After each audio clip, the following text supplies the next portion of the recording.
Bonsoir à tous. Un corps repêché dans la Saône ce midi à Châlons. Les secours ont été appelés au niveau du quai Gambetta et de la place de Port-Villiers. La victime est âgée de 41 ans et a été déclarée morte sur place. Une enquête a été ouverte pour recherche des causes du décès. Selon les premiers éléments du parquet, il aurait tenté de se rafraîchir en se baignant avant de se noyer. Les autorités rappellent que la baignade est interdite dans la Saône. Car la vague de chaleur s'étend en France. Dans le même temps, 13 départements de l'Ouest sont en vigilance orange canicule ce soir. Ils seront 17 demain, dont Paris. De fortes températures qui impactent aussi les établissements scolaires. 20 à 30% d'entre eux ne seraient d'ailleurs pas adaptés aux périodes de canicule, selon les syndicats.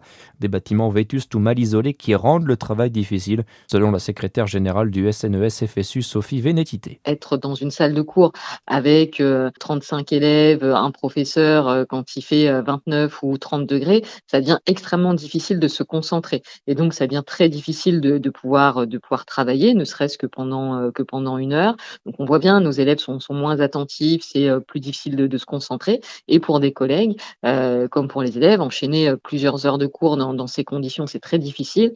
On avait déjà eu l'an dernier des collègues qui avaient fait des malaises en raison de la chaleur. Donc on voit bien que c'est aussi, les conditions de, travail, les conditions d'apprentissage des élèves, mais c'est aussi, la santé des personnels qui est mise en danger. Une réunion interministérielle sur la canicule est prévue demain après-midi. Le gouvernement évoque un travail sur un plan d'endurance dans la durée jusqu'en septembre pour anticiper un certain nombre d'événements. Jacqueline Jacob sera fixée le 15 juillet. La grande-tante du petit Grégory demandait aujourd'hui l'annulation des poursuites auprès de la cour d'appel de Dijon. Elle est mise en examen pour association de malfaiteurs dans l'affaire de la mort de l'enfant. Plus d'une centaine de personnes devant le tribunal judiciaire de Besançon ce matin. Il s'agissait principalement de militants antifascistes qui manifestaient contre le collectif d'extrême droite Némésis. Car cet après-midi, c'est le procès de Yona Faïda qui a eu lieu. La porte-parole locale du groupuscule identitaire est poursuivie pour avoir diffusé des tracts jugés diffamatoires contre l'ancienne maire de Besançon, Anne Vigneault, en janvier 2025. Dans le reste de l'actualité, le gouvernement accélère sur la protection de l'enfance. L'exécutif a présenté ce matin un projet de loi visant à aller plus loin sur ces sujets. Parmi les mesures phares, plus de contrôle chez les agents et intervenants en milieu scolaire et notamment inscrire sur une liste noire les personnels ayant eu des comportements inadaptés avec des mineurs par le passé. Et puis, quelles sont les meilleures villes étudiantes de France? La rédaction de l'Étudiant a publié son classement 2026 ce matin.